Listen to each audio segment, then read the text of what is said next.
I grew up in Austria. My family's from Sri Lanka. Both countries have experienced what I would call the worst of humanity. Ethnic cleansing, mass atrocities, torture, rape.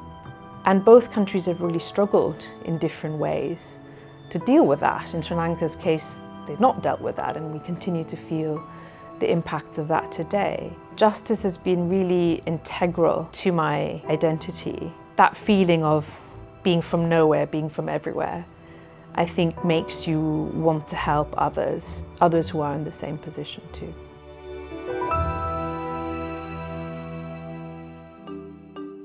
There's so many crises facing the world right now. You've had the impacts of the climate crisis, which are now becoming obvious even to people in rich countries. You've had COVID pummel the economy for a couple of years. It's still not gone away. And then Russia's invasion of Ukraine really tipped the scales. The cost of living crisis really is global. No country is immune. We're sitting here in the UK, 6th richest country in the world, and 90% of adults say that they are directly feeling the pinch as a result of what's going on across the world. But, as ever, it's people in the developing world that are feeling it the most. When people are worried about where their next meal is coming from, when they don't see their governments taking action, and sometimes their governments can't take action, that's when you get unrest.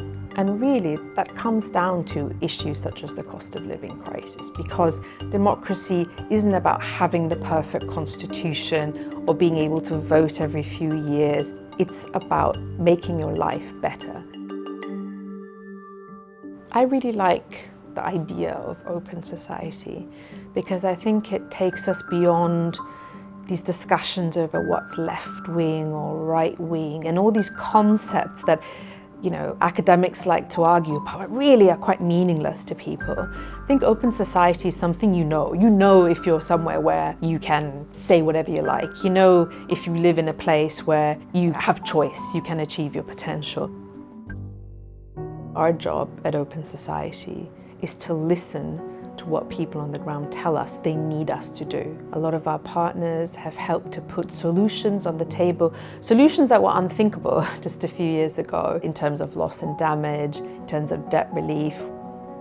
In 3 to 5 years, I hope we'll have made some contribution towards tackling the climate emergency, because if we don't do that, it's hard to see how anything else will improve. But I also hope that my team especially can really help groups, human rights defenders, civil society organizations, to empower them. We can provide them with better tools to overcome the sorts of attacks that they face every day.